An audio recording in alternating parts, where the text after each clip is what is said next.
उसमें वो कुछ चीज़ों को बड़ा डिस्टॉर्ट करके जो है वो उन्होंने पेश करने की कोशिश की, और हमेशा की तरह जो है वो झूठ बोलने की रवायत को जो है वो उन्होंने बरकरार रखा।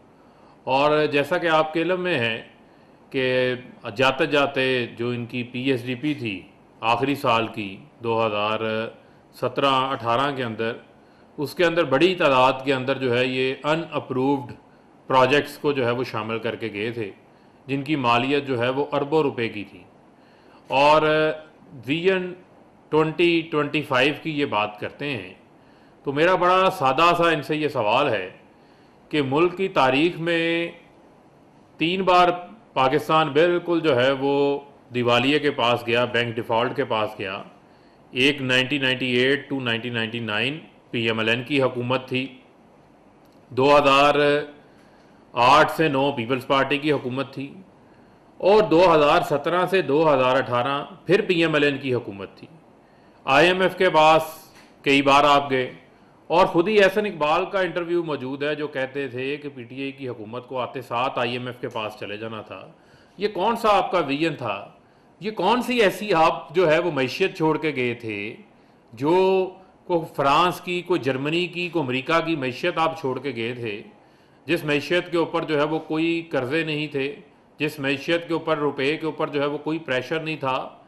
ये आपका, मैं समझता हूँ कि स्याह कारनामा है कि जब आपकी हुकूमत ख़त्म हुई 2017-18 में, तो नून लीग मुल्क को बैंक डिफ़ॉल्ट के पास छोड़ के गई थी। 15 दिन के रिजर्व मौजूद थे मुल्क के पास, 9 अरब डॉलर के सिर्फ जो है वो रिजर्व बाकी रह गए थे। 19 अरब डॉलर का जो है वो तारीखी करंट अकाउंट खसारा आप लोग छोड़ के गए थे। रिकॉर्ड जो है आप लोगों ने बैरूनी कर्जे लिए थे, सिर्फ जो है वो रुपए को मुस्तहकम करने के लिए 7 अरब डॉलर मार्केट के अंदर इन्होंने झोंक दिए थे पकड़ के, सिर्फ अपने झूठ को जो है वो कायम रखने के लिए। और आज अगर मैं उसका कंपैरिजन उसके साथ पेश करूं, तो जितने इन्होंने दावे किए, जितने इन्होंने झूठ बोले, आज 3 साल के अंदर पीटीआई की हुकूमत के दौरान, इन 3 साल हुकूमत के दौरान हालात मुख्तलिफ हैं। 2 फरवरी 2020 से ऑनवर्ड पाकिस्तान भी जो है वो पूरी दुनिया की तरह कोरोना की वबा का जो है वो सामना कर रहा है। पाकिस्तान को भी कोरोना के बदतरीन जो असरात हैं उनका सामना करना पड़ रहा है, लेकिन उसके बावजूद पाकिस्तान की जो इकॉनमी है वो बेहतर परफॉर्म कर रही है। 4% की जीडीपी ग्रोथ पाकिस्तान की आई है। आपकी तारीखी हाईएस्ट एक्सपोर्ट्स पाकिस्तान की हैं, जो 25.4 अरब डॉलर की हमारी गुड्स की एक्सपोर्ट्स हैं। अगर सर्विसेज की ऐड कर ली जाए तो ये 31 अरब डॉलर बनती है। तारीखी रिकॉर्ड हाईएस्ट एक्सपोर्ट्स हैं कोविड-19 के असरात के बावजूद। इसी तरीके से तारीखी फॉरेन रेमिटेंसेस जो पीएमएलएन के दौर के अंदर 2017-18 के अंदर 18-19 अरब डॉलर के ऊपर मौजूद थी, उसमें कोई इजाफा नहीं हुआ। आज ओवरसीज़ पाकिस्तानियों ने 29.4 बिलियन डॉलर जो है वो तारीखी तरसीलात ज़र पाकिस्तान के अंदर भजाए हैं। वो करंट अकाउंट डेफिसिट जो 19 अरब डॉलर से ज़ायद पे पीएमएलएन छोड़ के गई थी 2018 में, आज से 3 साल पहले जब हमने हुकूमत संभाली, आज पिछले 10 साल का तारीख से कम तरीन करंट अकाउंट डेफिसिट है, जो बीच में बहुत अरसा जो है वो करंट अकाउंट सरप्लस भी रहा। आज पाकिस्तान जो है टेक्सटाइल एक्सपोर्ट्स हमारी हाईएस्ट हैं, हमारी आईटी एक्सपोर्ट्स 2 अरब डॉलर से जायद की जो है वो हाईएस्ट हैं। रिकॉर्ड पाकिस्तान के अंदर नॉन डेट रेवेन्यू, जो बगैर कर्जे के नॉन डेट डॉलर जो फ्लो है पाकिस्तान के अंदर आया है, वो 60 अरब डॉलर से जायद का है, जिसके अंदर अगर मैं तरसीलात ज़र और एक्सपोर्ट से हासिल होने वाला जो ज़र मुबादला है वो शामिल करूँ तो वो 60 अरब डॉलर से जायद है, जो कि पीएमएलएन के दौर के अंदर 2018 में 50 अरब डॉलर से जायद से नहीं था। आज बड़ी ढोल बजा रहे थे, कह रहे थे जी हमने बड़ा टैक्स कलेक्ट किया। तो आपने टैक्स कलेक्ट कैसे किया? आपने सीधा सीधा सेल्स टैक्स की शरह के अंदर आकर इजाफा किया। आखिरी साल में आपने कहा 4,000 अरब आपने टैक्स जमा किया। आपकी फिगर्स झूठ हैं, गलत हैं। आपने 3740 अरब रुपया जमा किया था। उसके अंदर आखिरी साल के अंदर एमनेस्टी स्कीम शामिल थी, उसके अंदर आपने लोगों के रिफंड्स रोक के रखे हुए थे, उसके अंदर एडवांस टैक्सेशन आपकी शामिल थी। आज अल्हम्दुलिल्लाह हमने ये जो भी साल क्लोज हुआ, हमने 4730 अरब रुपया जो है वो टैक्स कलेक्ट किया, जिसमें से हमने रिकॉर्ड जो है वो लोगों के रिफंड्स वापस किए। पाकिस्तान की तारीख में इतने रिफंड्स कभी एक साल के अंदर वापस नहीं किए गए।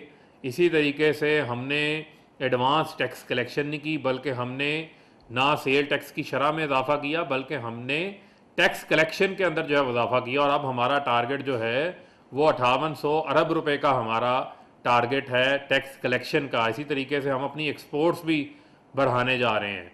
लार्ज स्केल मैन्युफैक्चरिंग हमारी 14% से ज़ायद से जो है वो आगे बढ़ी है। एग्रीकल्चर ग्रोथ, जो किसान खुशहाल हुआ है, 1100 अरब रुपया किसान की जेब में इजाफी गया, 500 अरब रुपया सिर्फ गंदम के किसान की जेब में इजाफा गया। रिकॉर्ड क्रॉप्स की पैदावार में इजाफा हुआ, चाहे वो चावल की पैदावार हो, चाहे वो मकई की पैदावार हो, चाहे वो शुगर केन की पैदावार हो, आप चाहे वो गंदम की पैदावार हो। शुगर केन का किसान जिसको 180 रुपये गवर्नमेंट का रेट होता था, कभी 100 रुपये से ज़ायद उसको रेट नहीं मिलता था, और किसान को जलीलो ख्वार करके एहतजाज करके सड़कों पे धक्के खाकर अपने पैसे लेना पड़ते थे। आज किसान को उसके डोर स्टेप के ऊपर गन्ने के किसान को कीमत जो है वो अदा की गई है। बिजली की बड़ी बात कर रहे थे कि बिजली के बड़े बड़े आपने मंसूबे लगाए, तो मेरा आपसे ये सवाल है, कितनी बड़ी मुजरमाना गफलत आप लोगों ने की कि 45% इम्पोर्टेड फ्यूल के ऊपर बिजली के मंसूबे लगाए गए हैं। 2023 तक 1500 अरब रुपया इस अवाम ने कैपेसिटी पेमेंट्स की मद में अदा करना है।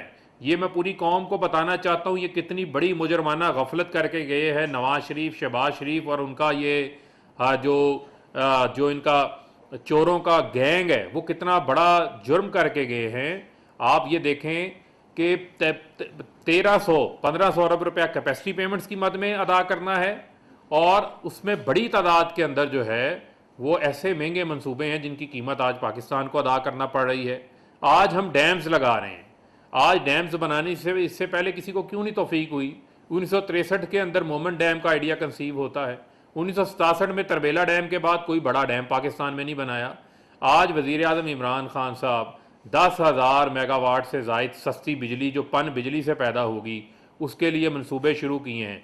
दिया मेर भाषा डैम 4500 मेगावाट, मोमन डैम 750 मेगावाट, दासू डैम आपका अगेन जो है वो पहला फेज़ 2200 मेगावाट, टोटल ये 4200-4300 मेगावाट बिजली दोनों फेजेस से जो है उस पर आएगी। जो तरबेला 5th एक्सटेंशन का मंसूबा बना 1500 मेगावाट जो बिजली है उससे आएगी। इसके अलावा बड़े बड़े जो मंसूबे हैं पन बिजली के वो आएंगे। ज़राअत के हवाले से जो 13 मिलियन एकड़ फिट पानी स्टोर करने की जो पाकिस्तान की पूरे 70 साल में कैपेसिटी थी, वही कैपेसिटी आइंदा आने वाले 10 सालों में उतनी कैपेसिटी 13 मिलियन एकड़ फिट पानी की कैपेसिटी जो है वो ऐड की जाएगी, जिससे हमारी बंजर ज़मीनें जो हैं वो काश्त के काबिल हो सकेंगी, लोगों को पीने का साफ़ पानी मिल सकेगा और लोगों को क्लीन एनर्जी मिलेगी। आज पाकिस्तान क्लीन एंड ग्रीन के हवाले से, एनवायरमेंटल चेंजेस के हवाले से दुनिया के मैप के ऊपर आ चुका है। वज़ीर आज़म इमरान खान साहब एक कौमी लीडर के तौर के ऊपर जो है वो एक बैनुल अक़वामी लीडर के तौर के ऊपर आज दुनिया उनको देख रही है, उनको सराह रही है, क्योंकि ग्लोबल एक जो इन्वायरमेंट का चैलेंज है उसमें एक्टिवली वज़ीर आज़म इमरान खान साहब जो है वो लीड कर रहे हैं। 1 अरब दरख्त हम लगा चुके हैं और 10 अरब दरख्त का जो है वो चैलेंज हम पूरा करेंगे, चाहे वो बोन चैलेंज हो, चाहे वो वर्ल्ड इकनॉमिक फोरम हो।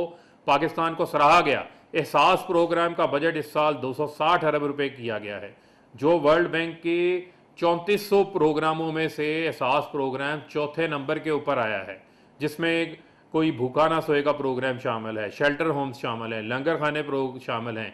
कोविड के दौरान आपने देखा कि एहसास कैश एमरजेंसी प्रोग्राम के तहत 150 अरब रुपया जो है वो तकसीम किया गया। अभी भी 70 लाख खानदानों की जो है वो कफालत का सिलसिला इसी प्रोग्राम के तहत जो है वो जारी है।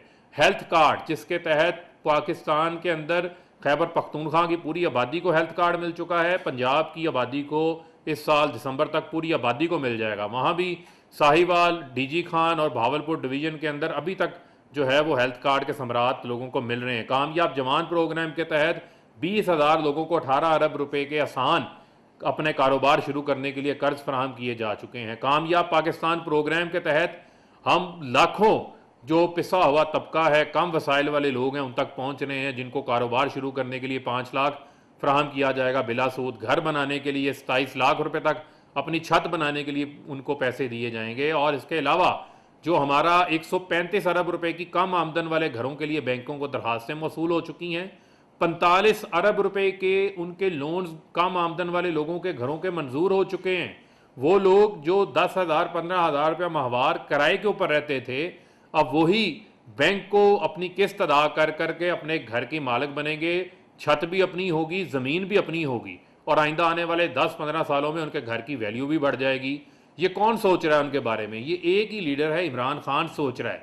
आपका विजन 2020-25 का था अपनी दौलत बनाना, मोटू गैंग को मजीद मोटू करना। आपका विजन था कि आपने 2025 तक इस मुल्क के अंदर मजीद मनी लॉन्ड्रिंग करनी थी, मुल्क को दिवालिये तक पहुंचाना था, बाहर आपके बच्चों ने कारोबार करने थे।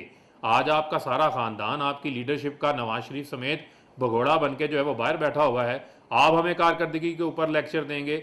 आपकी कारकर्दगी सवाए जाली अकाउंट्स के, टीटीओं के, मनी लॉन्ड्रिंग के, बैरून मुल्क पैसे बनाने के, इसके अलावा कोई आपकी कारकर्दगी नहीं थी। और हमेशा आप लोगों ने जो है वो कतरी खत की तरह, कैलबरी फॉन्ट की तरह जो है वो झूठ बोलना, आपकी लीडरशिप से लेके गालम गलोच ब्रिगेड तक आपकी ये हमेशा पहचान रही है। और मैं समझता हूँ कि पाकिस्तान अब इससे बाहर आ चुका है, हर सेक्टर में तरक्की हो रही है, चाहे वो हमारा कंस्ट्रक्शन सेक्टर हो, 1,000 अरब रुपए के रिहायशी कमर्शियल मंसूबों की इन्वेस्टमेंट हो चुकी है, जिसका इम्पैक्ट 4500 अरब रुपए का हमारी इकॉनमी पे आएगा, 7 लाख जो है वो नौकरियां उससे जनरेट होंगी। तो मेरा आपको मशवरा ये है कि आप फिक्र करें अपने उन करप्शन के केसेस की, जो आपने लूटमार की है, वो पैसा वापस करने की तैयारी करें। इमरान खान ने इस कौम की जिम्मेदारी ली है मुल्क को ठीक करने की, इंशाल्लाह मुल्क भी दुरुस्त सिमत की तरफ जा रहा है, मुल्क को ठीक भी कर रहे हैं, और इंशाल्लाह पाकिस्तान का जो परचम है उस परचम को भी इमरान खान सरबुलंद रखेंगे, और पाकिस्तान को मदीना की रियासत की तर्ज के ऊपर एक फलाही रियासत बनाएंगे, जिसमें जो है वो अवाम खुशहाल होगी और पाकिस्तान जो है वो इंशाल्लाह तरक्की याफ्ता होगा।